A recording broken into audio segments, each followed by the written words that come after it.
Drifter, written by Jim Mintz.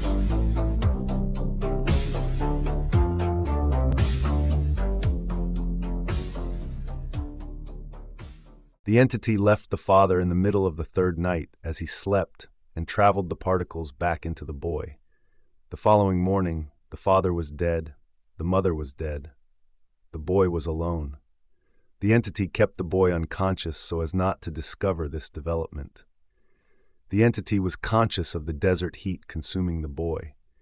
It used the boy to remove the body of his mother from the wagon to make it lighter to carry. The entity then shuffled the body of the boy's father out of the path of the wagon.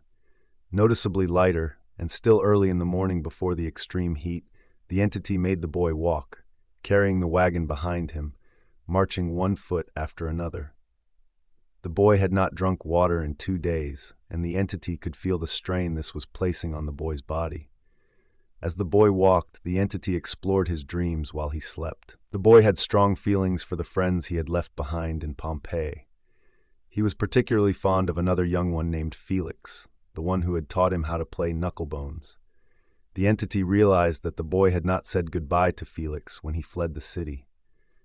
It felt the strong presence of regret and grief in the dreams of the boy as it made his body wander along the sandy, barely visible path.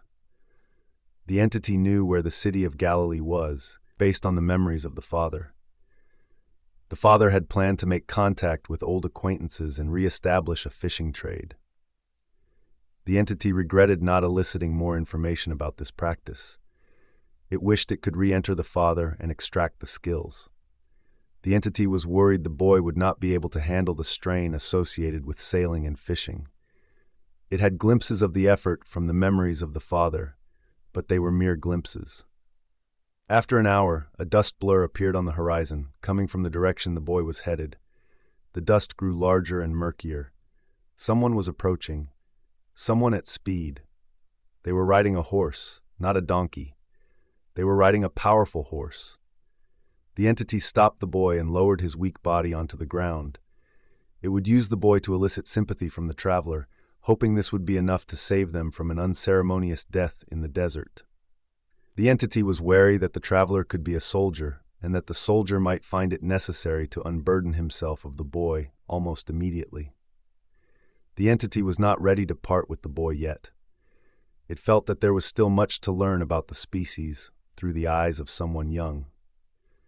Despite its mixed feelings, should the stranger strike down the boy, the entity would commandeer the body of the approaching traveler. It would just be a shame to lose this perspective, thought the entity. The entity waited for the traveler to arrive.